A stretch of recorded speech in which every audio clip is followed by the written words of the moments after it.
Assalamualaikum warahmatullahi wabarakatuh. Selamat datang kembali pada mata kuliah Teknologi Kimia Hasil Hutan dan Perkebunan.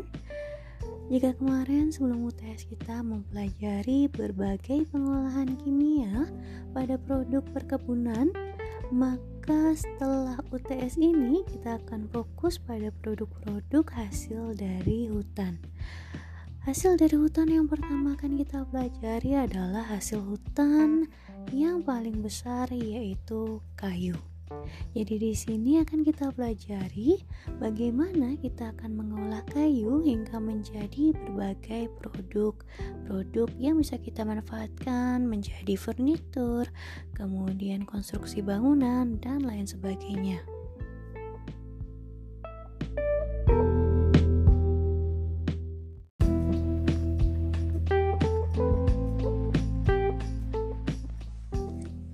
Seperti teman-teman tahu, sebenarnya kayu ini merupakan sumber daya alam yang bersifat terbarukan. Nah, tetapi walaupun begitu, untuk membesarkan kayu sampai usianya siap ditebang itu memerlukan waktu yang cukup lama, dan kebanyakan hanya melakukan penebangan tanpa melakukan penanaman kembali, sehingga agar hutan kita tetap lestari, selain juga kita memanfaatkan kayu dari hutan, maka kita juga perlu melakukan penanaman kembali. Jadi di sini kayu merupakan sumber daya alam yang bersifat terbarukan dan bisa kita gunakan atau kita manfaatkan sebagai bahan konstruksi bangunan, kemudian bahan dari mebel atau furnitur kayu, menjadi kayu lapis, dan juga bisa menjadi kertas dan produk-produk lainnya.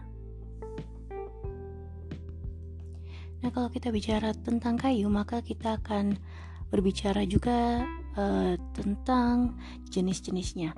Jadi ada beberapa jenis kayu berdasarkan dari genusnya. Ada kayu jati yang paling terkenal di Pulau Jawa, kemudian ada kayu mahoni, ada kayu ulin yang merupakan kayu yang cukup sering digunakan di Kalimantan, kemudian keruing, damar, eboni, sono keling, dan lain sebagainya. Itu merupakan jenis-jenis kayu komersil yang sering kali digunakan sebagai bahan baku produk-produk kayu. Nah, sebenarnya kayu ini dari apa sih?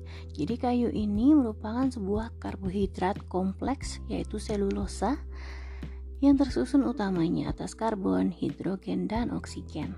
Jadi di dalam kayu selain mengandung selulosa, juga mengandung senyawa anorganik lain yang ketika dibakar maka dia akan menyisakan residu berupa abu.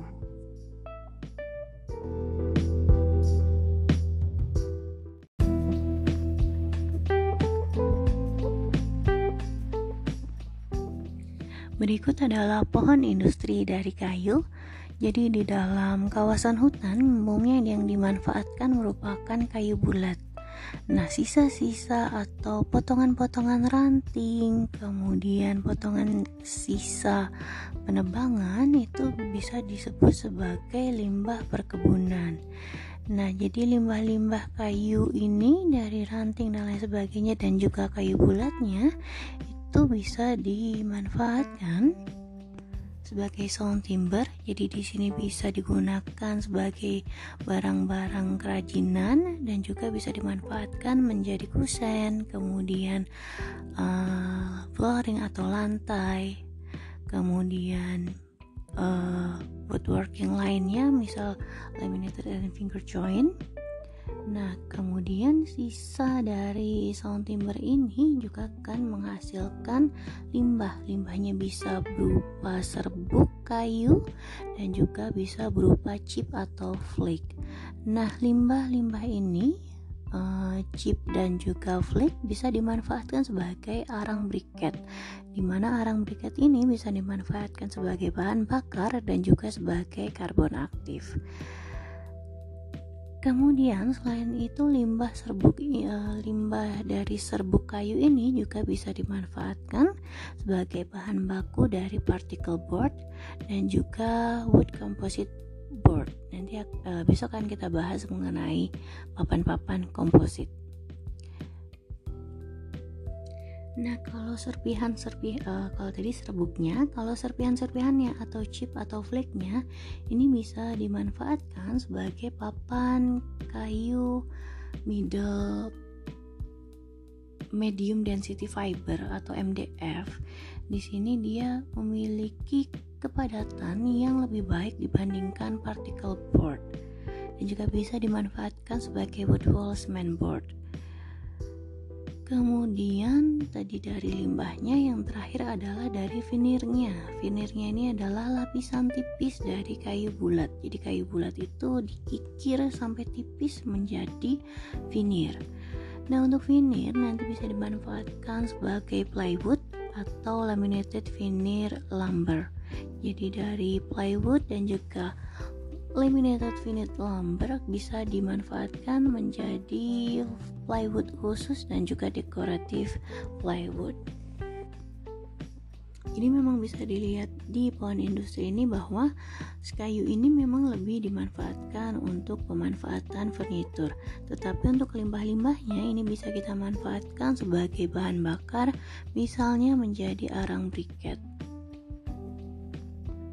Di mana arang briket kayu, misalnya kayu ulin itu memiliki panas yang jauh lebih tinggi dibandingkan panas dari briket. Misalnya yang paling terkenal sekarang ini adalah briket tempurung kelapa. Jadi karena di sini kayu memiliki nilai bakar lebih tinggi, maka sebenarnya pemanfaatan limbah dari pemotongan kayu, kemudian ranting-ranting kayu itu memiliki potensi sangat besar untuk dimanfaatkan sebagai bahan bakar. Di sini diolah menjadi arang briket.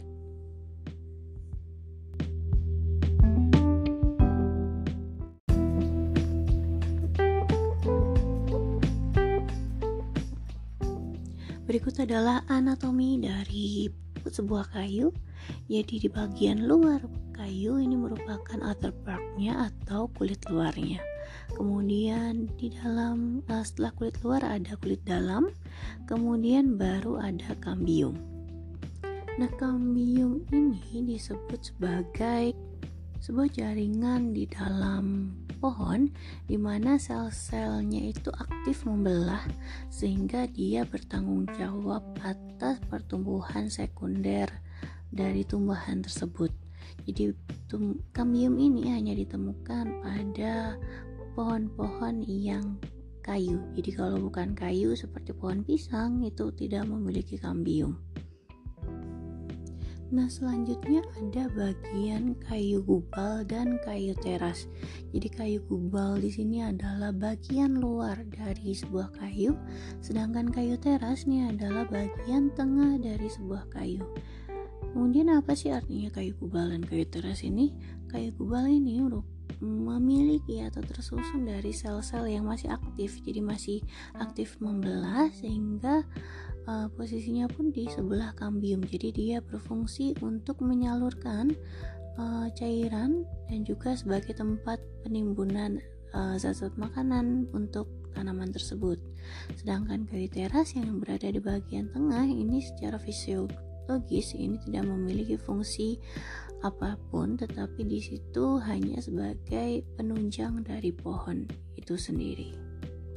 Kemudian di bagian tengah pohon ada bagian hati, kemudian lingkaran-lingkaran yang terbentuk di sebuah kayu ini merupakan lingkaran kayu, dan di sini bisa terlihat bagian kayu awal dan kayu akhir.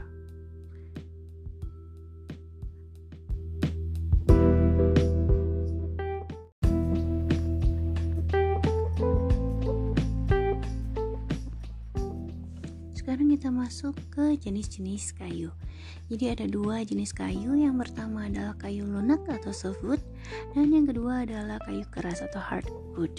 Jadi kalau softwood atau kayu lunak ini merupakan subdivisi dari Gymnospermae.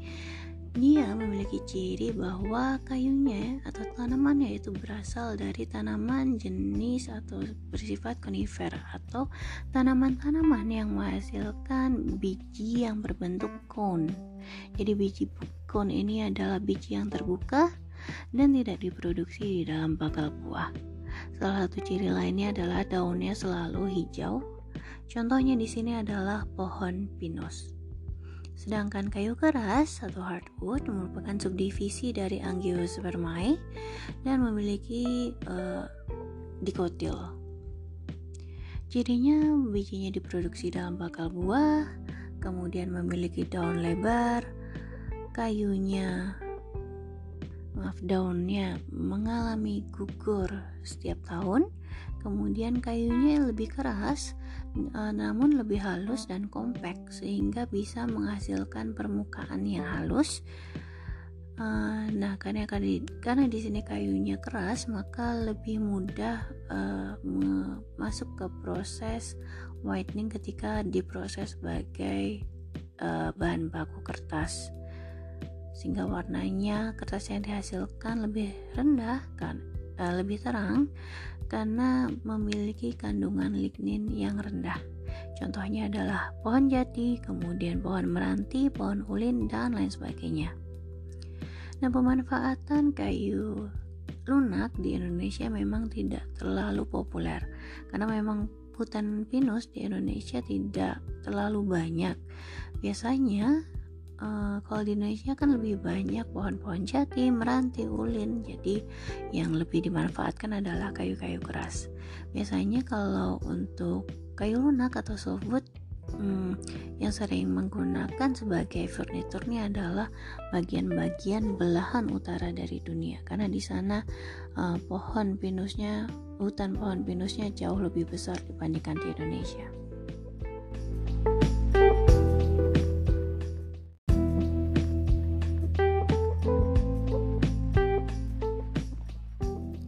Kayu sendiri memiliki berbagai sifat. Yang pertama, anistrofik. Anistrofik ini memiliki sifat-sifat yang berlainan jika diuji menurut 3 arah utamanya. Jadi kalau kita uji berdasarkan arah longitudinal, arah yang lurus, kemudian arah radial, arah yang berputar, arah ke arah jari-jari, dan tangensial atau arah berputar, dia memiliki sifat-sifat yang berbeda. Kemudian yang kedua adalah memiliki sifat higroskopis atau dapat menyerap atau melepaskan uap air, sehingga akibatnya perubahan kelembapan dan suhu udara di sekelilingnya sangat mempengaruhi sifat dari kayu. Misalnya kalau kayunya ditaruh di tempat panas, maka dia akan mudah sekali melepaskan uap air sehingga ukuran kayunya akan menyusut. Kemudian yang ketiga ini adalah arah serat. Jadi arah umum sel-sel kayu terhadap sumbu batang pohon. Kemudian yang terakhir, daya hantar panas dan listrik. Teman-teman juga tahu bahwa kayu ini adalah sebuah isolator sehingga memiliki sifat daya hantar panas dan listrik yang sangat jelek, sehingga sering digunakan sebagai isolator.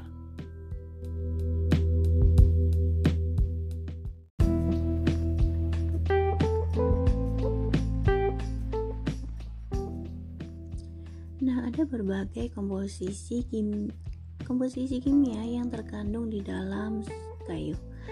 Tetapi di sini mostly itu adalah karbohidrat kompleks seperti selulosa, hemiselulosa, dan juga lignin. Jadi sekarang kita bahas masing-masing. Yang pertama adalah selulosa, salah satu unsur penyusun dinding sel primer dan dinding sel sekunder dari kayu. Selulosa ini akan membentuk komponen serat dari dinding sel tumbuhan, dan molekulnya ini merupakan rantai-rantai atau microfibril yang terikat satu sama lain oleh ikatan hidrogen. Kemudian yang kedua adalah hemiselulosa. Hemiselulosa merupakan jaringan molekul yang berisi air. Di sini merupakan polimer gula. Bedanya dengan glukosa yang hanya terdiri dari polimer glukosa Hemiselulosa ini merupakan polimer dari 5 bentuk gula yang berlainan, yaitu dari glukosa, manosa, galaktosa, silosa, dan arabinosa. Kemudian yang ketiga adalah lignin. Lignin ini adalah polimer yang kompleks dengan berat molekul yang sangat besar dan tersusun dari unit-unit fenilpropan. Jadi di sini lignin itu jauh lebih getas atau lebih erat dibandingkan dari selulosa. Nah, di sini lignin itu sama tersusun dari karbon, hidrogen, dan oksigen, tetapi di sini lignin bukan merupakan karbohidrat, tapi pada dasarnya dia adalah sebuah fenol. Dia sangat stabil dan sangat sulit dipisahkan dan memiliki bentuk bermacam-macam. Yang terakhir adalah bahan-bahan ekstraktif atau bahan-bahan yang dapat dipisahkan dari kayu menggunakan pelarut-pelarut organik. Biasanya yang termasuk ke dalam ekstraktif ini adalah asam-asam lemak, resin, lilin, terpentin, gugus fenol, dan lain sebagainya. Nah, sebenarnya ekstraktif ini bisa dimanfaatkan sebagai bahan-bahan dasar untuk pengolahan bahan kimia organik yang lain, misalnya pada proses pengolahan pulp, kemudian dari pulp menjadi kertas, kemudian misal di pohon pinus bisa dimanfaatkan kandungan-kandungan ekstraktifnya seperti alpha-pinen dan lain sebagainya.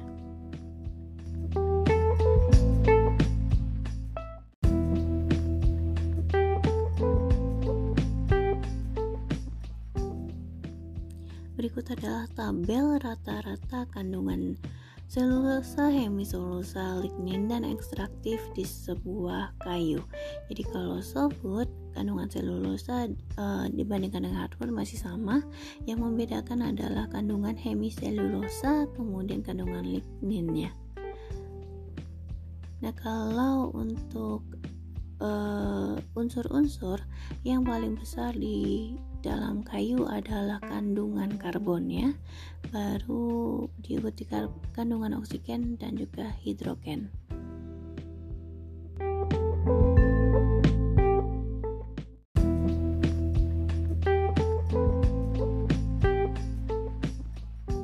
Nah, kenapa sih kita menggunakan kayu pada konstruksi bangunan?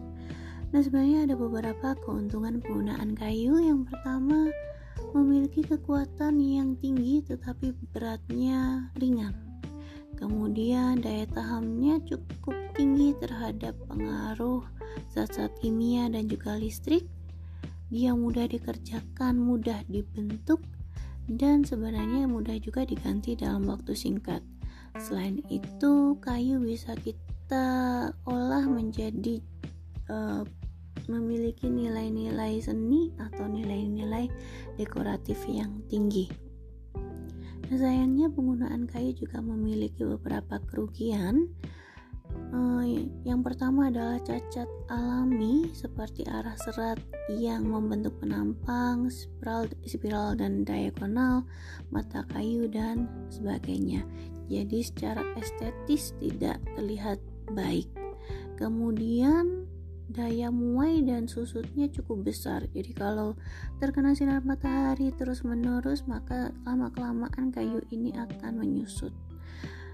Nah, kemudian dia sangat mudah terserang hama perusak kayu rayap. Kemudian dalam beban besar yang cukup panjang, maka dia akan melendut atau akan melengkung. Dan juga yang terakhir adalah diameternya sangat terbatas. Jadi memang karena biasanya kayu yang dimanfaatkan atau kayu yang ditebang ini adalah kayu dengan umur tertentu, ada beberapa peraturan untuk tidak menebang pohon dengan umur yang cukup besar, makanya di sini diameter kayunya terbatas.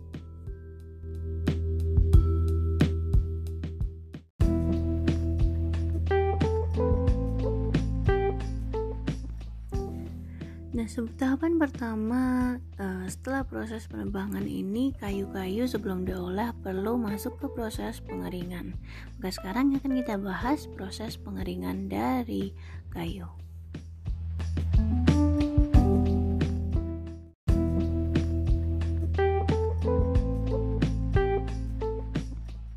Jadi secara umum proses pengeringan bertujuan untuk penurunan kadar air. Nah, di sini pada kayu, penurunan kadar air ini mencapai kadar air yang ada di lingkungan sekitarnya. Jadi disesuaikan dengan kondisi udara kayu itu ditempatkan. Nah, tujuan dari proses pengeringan ini adalah menjaga atau menjamin kestabilan dimensi kayu. Karena contohnya kalau teman-teman punya pintu, kemudian posisi pintu yang terkena sinar matahari terus-menerus, dan jika proses pengeringan ini tidak terjadi dengan baik, maka lama-kelamaan pintu kayu ini akan menyusut. Nah, ketika pintu kayunya menyusut, artinya pintu ini sudah tidak terpasang dengan baik. Artinya akan ada gap atau ada celah di antara pintu tersebut. Nah, selain itu, penyusutan yang terjadi pada produk yang menggunakan kayu yang dikeringkan akan berkurang, dan pembengkokan dan belah ujung dapat dihindari ketika kita memotong kayu ini.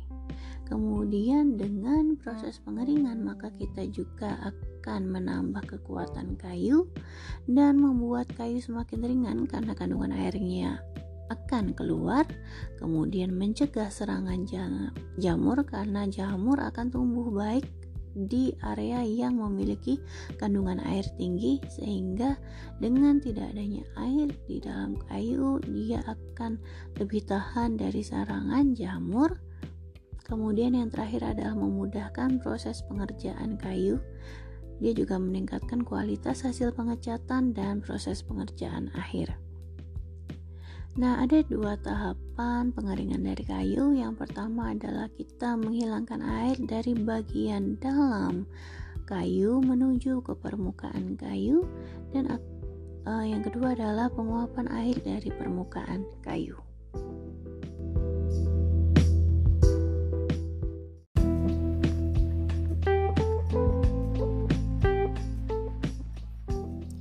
Ada beberapa faktor yang mempengaruhi proses pengeringan kayu. Yang pertama adalah suhu. Jadi untuk pada suhu semakin tinggi suhu, maka tingkat evaporasinya akan semakin tinggi. Karena akan proses perpindahan panasnya akan terjadi lebih baik, menghasilkan panas laten proses penguapan air dan menurunkan derajat kelembapan relatifnya. Kemudian yang kedua adalah kelembapan udara relatif atau relative humidity. Nah, kelembapan ini adalah perbandingan uap air pada suatu kondisi dengan potensial uap air jenuh. Nah, ini berpengaruh pada bagaimana air ini menguap dari kayu, karena ketika proses penguapan maka sangat tergantung dari kapasitas udara di sekitarnya, apakah dia mampu menyerap air yang dilepaskan dari kayu. Nah, kalau udaranya lebih kering, maka artinya relatif humidity-nya rendah, sehingga dia memiliki kapasitas pengeringan yang lebih tinggi dan dapat mengambil uap air dari kayu itu jauh lebih banyak. Kemudian yang ketiga adalah sirkulasi udara. Jika proses pemanasan yang dilakukan secara kontinu, maka akan ada udara panas yang berputar di dalam proses pengeringan kayu. Jadi pengantar panas ke kayu yang digunakan untuk menguapkan air dari dalam kayu dan memindahkan uap air dari permukaan kayu ke udara sekitar. Jika udara ini tidak bergerak, maka lama-kelamaan kelembapan udara di sekitarnya ini akan semakin naik. Nah, kalau kelembapan udara sudah jenuh, maka dia tidak bisa lagi mengalami proses pengeringan.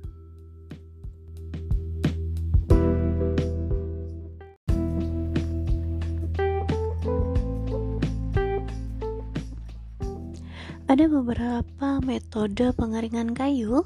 Yang pertama adalah pengeringan alami. Jadi untuk proses pengeringan alami ini memerlukan tempat yang luas, datar, dan memiliki sirkulasi udara baik, dan biasanya terbuka ataupun ada atapnya dan juga bersih. Nah, pada proses pengeringan secara alami, kita perlu memperhatikan pola penumpukan kayu, berapa banyak yang ditumpuk, dan dimensi dari tumpukan. Kadar air yang didapatkan dari proses pengeringan secara alami ini jika didapatkan maksimal di bawah 20%. Dan jika kadar airnya sudah di bawah 20%, maka kayu yang dikeringkan bisa masuk ke dalam gudang dan disimpan. Seperti yang bisa dilihat pada gambar sebelah kanan, di situ kayu-kayunya disusun secara demikian rupa, ditumpuk tetapi posisinya masih berdiri, kemudian saling menopang satu sama lain.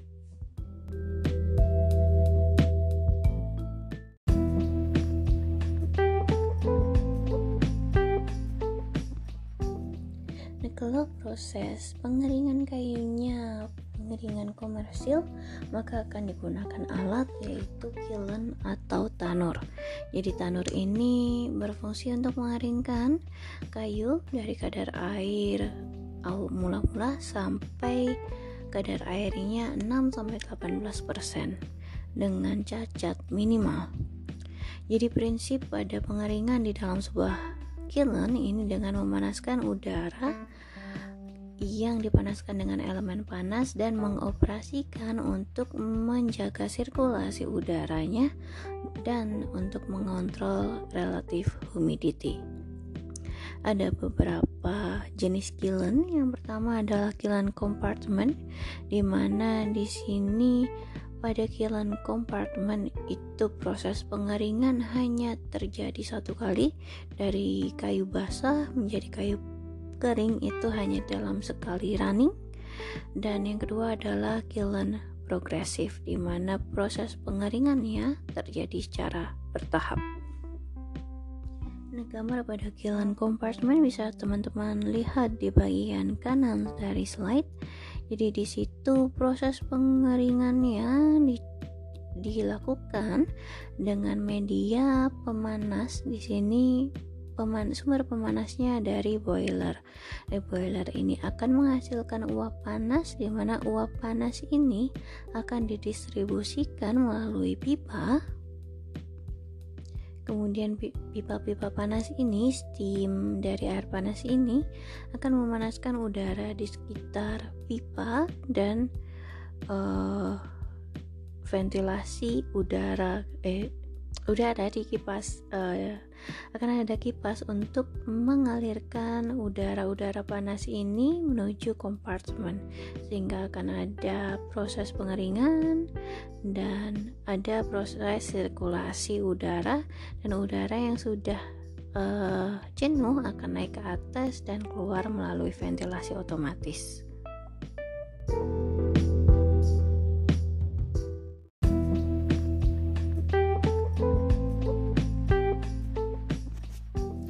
Pada proses pengeringan terkadang terjadi cacat pada kayu. Cacat yang terjadi yang pertama adalah retak ujung dan permukaan. Hal ini terjadi karena ketika proses pengeringan bagian luar kayu menyusut tetapi bagian dalam kayu masih basah. Jadi bagian luarnya akan retak karena terdorong oleh air yang akan melepas atau lepas dari bagian dalam kayu. Kemudian yang kedua adalah case hardening.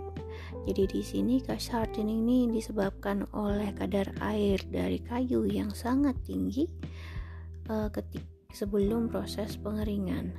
Dan proses pengeringannya terjadi sangat cepat sehingga bagian luarnya ini sudah kering tetapi bagian dalamnya ini masih basah, dan kadar air yang ada di dalam bagian kayu ini sudah sama sekali tidak bisa keluar dari kayu, karena memang bagian luarnya sudah terlanjur kering dan proses pengeringannya sudah diselesaikan. Kemudian yang ketiga adalah retak dalam. Ini adalah cacat yang terjadi akibat kesalahan pengendalian proses pengeringan dan cacat lanjutan dari case hardening. Yang terakhir adalah distorsi atau perubahan bentuk. Jadi di sini mungkin bisa jadi lendut atau jadi melengkung, bisa membentuk cawan atau cupping, dan juga bisa memuntir atau twisting. Nah, di sini yang mengakibatkan dari perubahan bentuk atau distorsi kayu ini merupakan ketidakrataannya persentase penyusutan bagian-bagian kayu, sehingga misal bagian atas sudah kering tetapi bagian bawahnya belum, maka lama-kelamaan dia akan bending.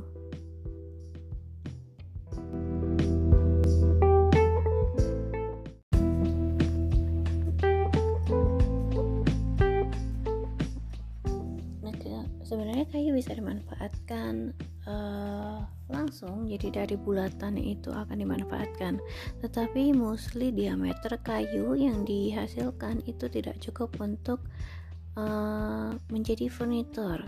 Maka dari itu, untuk mengatasi hal tersebut, biasanya kayu akan diolah menjadi kayu lapis atau plywood.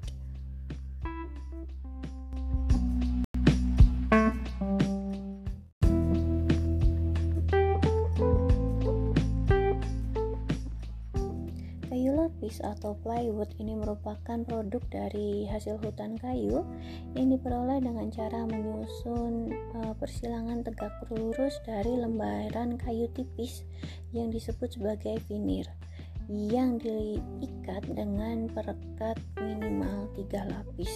Jadi akan ada lapisan kayu, lem, kayu, lem, kayu, lem. Nah, lapisan-lapisan ini dari lembaran-lembaran tipis kayu yang disebut sebagai veneer. Jadi veneer adalah kayu yang disayat dengan sangat tipis menjadi lembaran-lembaran. Jadi karakteristik kayu lapis bisa dilihat di bagian gambar kanan bawah, itu ada karakteristik lapisan-lapisan.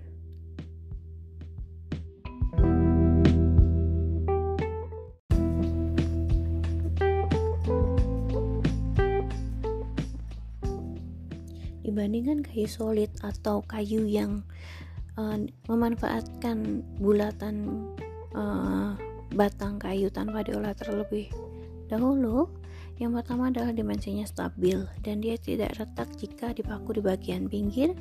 Dia memiliki kekuatan tarik tegak lurus yang lebih besar, lebih ringan dibanding dengan luas permukaannya, bidangnya luas, dapat ditutup dalam waktu yang singkat, kemudian kekuatan pegang skrupnya relatif tinggi, warna, tekstur, dan serat dapat dibuat seragam.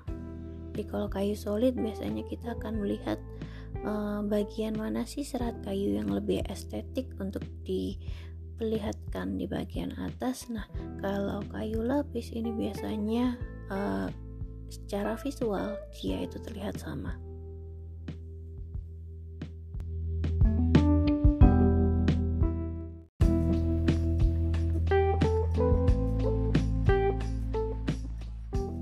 Berikut adalah proses manufacture dari plywood. Jadi yang pertama adalah seleksi log, kemudian perlakuan awal log atau gelondongan kayu, kemudian proses pembuatan veneer atau kayu tipis, kemudian direkatkan. Setelah direkatkan akan diproses pressing, dan yang terakhir adalah conditioning.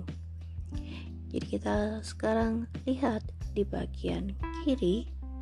Jadi kayu log mula-mula ini akan masuk ke bagian debarker atau penghilangan bagian kulit luar dari kayu. Kemudian akan masuk ke preconditioning. Kemudian setelah masuk ke preconditioning, maka akan masuk pada proses veneer. Proses veneer ini dengan mengikis kayu dengan tipis, kemudian akan dipotong-potong Setelah itu masuk ke tahapan veneer dryer, kemudian akan disorting, dan setelah itu akan diberikan lem atau glue, masuk ke proses glue spreader. Di sini akan diberikan lem dan disusun lapisan-lapisannya, kemudian akan di pressing, baru di pressing akan di sander atau akan di amplas atasnya, kemudian baru pengkondisian akhir.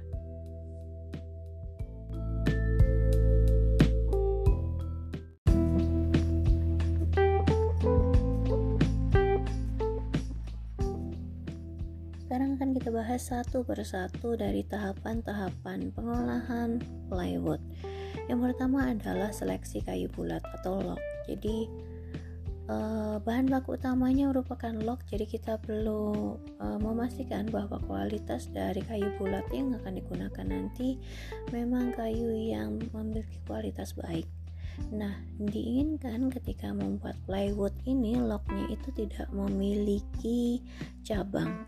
Jadi yang dilihat adalah kayunya itu panjang dan lurus, diameternya bulat dan bebas dari mata kayu, karena nanti posisinya dia akan dikikir dari bagian luar, maka kelurusan dari kayu dan apakah kayunya ini berbentuk bulat itu sangat-sangat penting. Dan ini juga harus bebas dari mata kayu sehingga dia tidak mempengaruhi kekuatan dari plywood yang akan dihasilkan.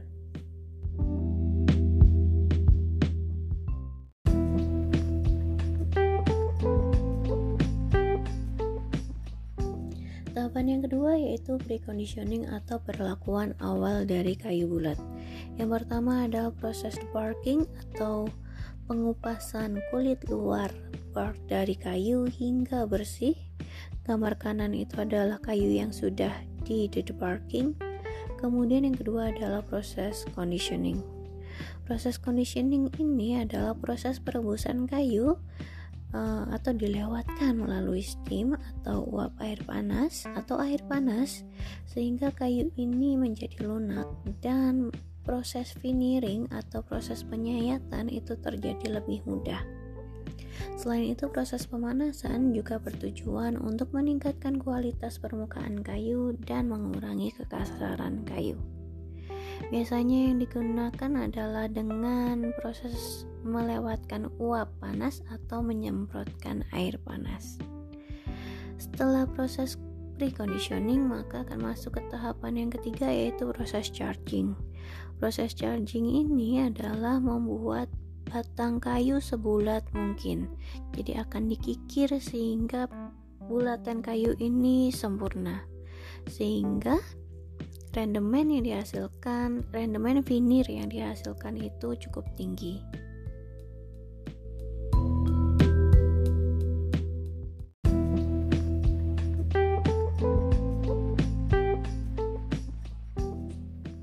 Sekarang kita masuk ke proses pembuatan veneer. Jadi proses veneer ini adalah proses pengupasan dari batang kayu ini sesuai kebutuhannya. Jadi ada beberapa potongan yang bisa digunakan atau bisa dilakukan pada blok kayu untuk membuat veneer. Jadi proses pembuatan veneer atau pengupasan ini disebut sebagai lathing atau proses pengupasan log. Jadi proses pengupasan ini menggunakan pisau yang statis atau pisaunya ini nanti akan diam, kemudian blok kayunya ini akan digerakkan, apakah berputar atau naik turun itu tergantung kebutuhannya. Hasil pengupasan ini atau proses lathing ini adalah lembaran tipis kayu yang disebut sebagai veneer. Ada beberapa proses penyayatan. Yang pertama adalah proses penyayatan sebagai rotary slice. Jadi di sini kayunya dibiarkan bulat utuh, kemudian diletakkan pada poros pemutar dan akan dipotong searah radial kayu.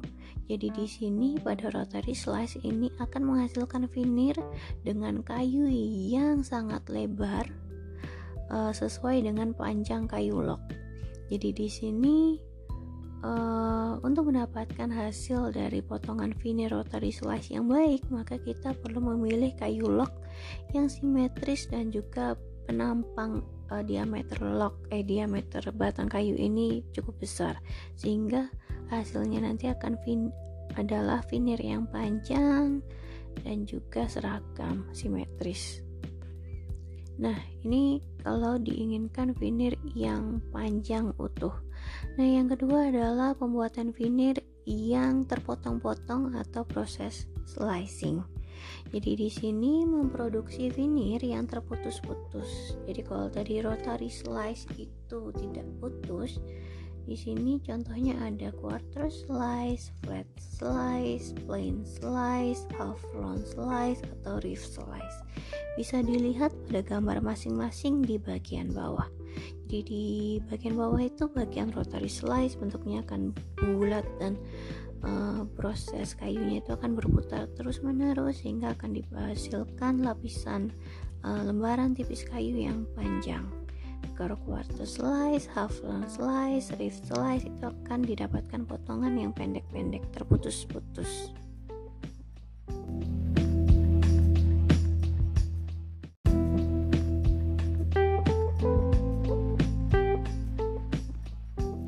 Setelah didapatkan veneer atau lembaran tipis yang panjang, maka veneer akan dipotong-potong atau masuk ke proses clipping.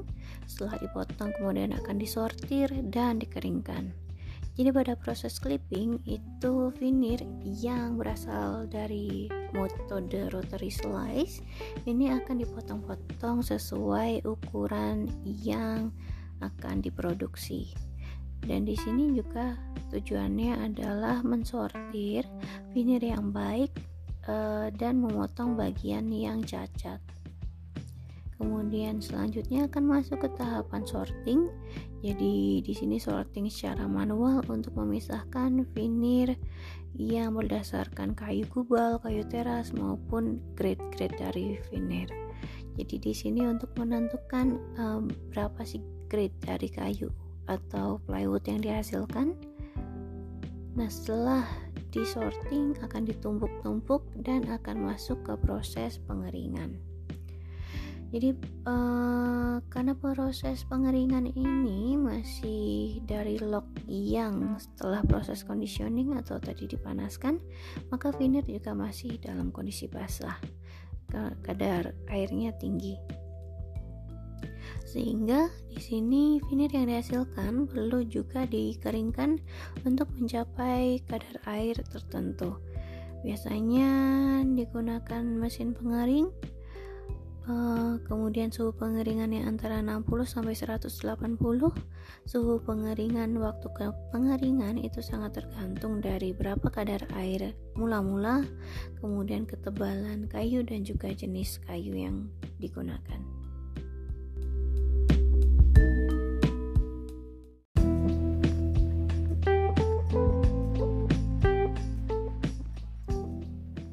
Didapatkan lapisan-lapisan kayu dengan ukuran tertentu, maka untuk menjadikan plywood dia akan direkatkan atau diberikan lem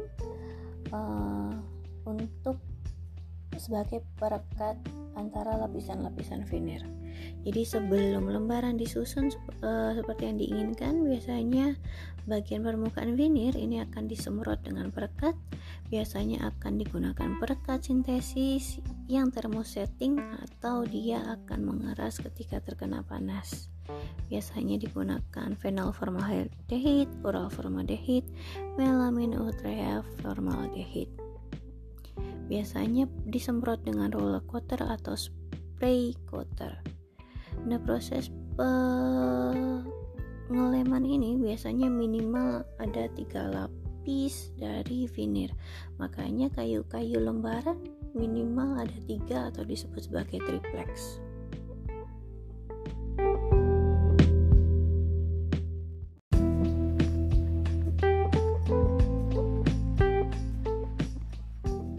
Setelah dilem, kemudian kemudian akan masuk ke proses pengempaan atau proses pressing.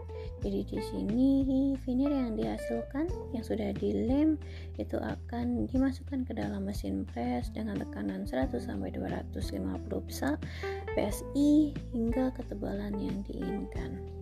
Jadi di sini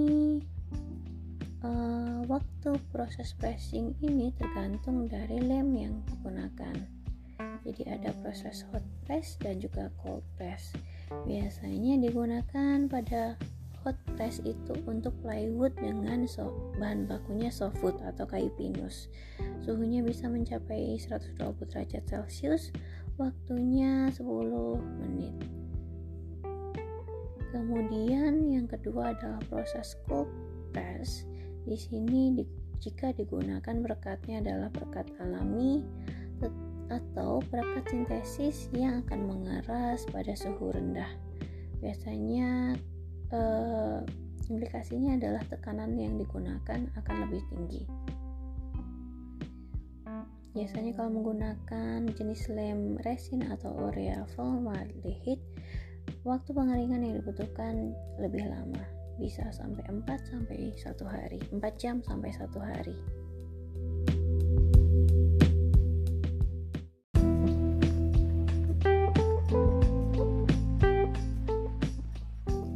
Kayu yang dihasilkan dari proses pressing atau pengempaan itu sebenarnya sudah jadi tinggal di finishing. Jadi finishing yang terakhir adalah pengkondisian selama 1-2 minggu untuk mengurangi tegangan yang terjadi akibat proses pressing dan menyesuaikan kayu dengan kondisi lingkungan. Selain itu biasanya akan ada proses cutting dan juga proses sanding atau pengamplasan sehingga visual kayu akan terlihat lebih baik. Kemudian lembaran-lembaran kayu plywood yang telah kering akan dipotong sesuai ukuran standar, kemudian dihaluskan dengan mesin amplas dan akan dikategorikan berdasarkan cacat-cacat produksi yang terjadi selama proses pembuatan plywood. Apakah dia bisa dijual dengan grade rendah atau kalau yang cacat kayu-kayu yang cacat itu bisa diperbaiki. Jadi kalau diperbaiki maka akan diperbaiki terlebih dahulu, nanti baru akan dijual kembali.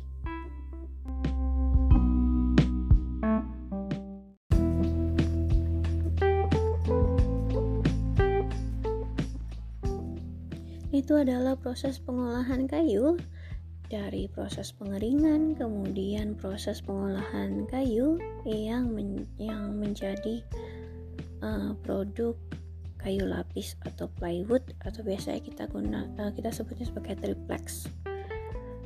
Jadi itu materi yang bisa saya berikan pada minggu ini. Kurang lebihnya mohon maaf. Kita jumpa lagi minggu depan pada materi selanjutnya. Wassalamualaikum warahmatullahi wabarakatuh.